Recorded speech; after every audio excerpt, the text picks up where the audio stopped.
per hour expected. Where? Matagorda Islands, Brazil, and Bolivar Peninsula County.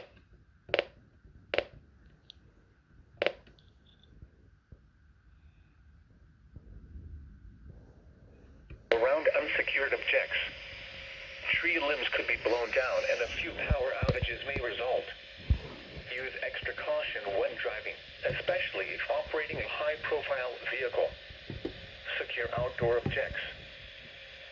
The National Weather Service in League City has issued a severe thunderstorm warning for southeastern Montgomery County in southeastern Texas, southwestern Liberty County in southeastern Texas, northeastern Harris County in southeastern Texas, until 6:30 p.m. Central Standard Time.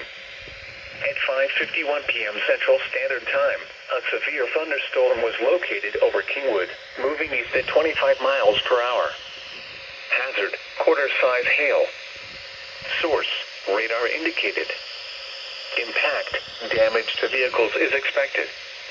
Locations impacted include Liberty, Dayton, Kingwood, Kennewick, Dayton Lakes, Lake Houston, northeastern Atascocita, and Porter. The storm is producing large hail. Seek shelter now.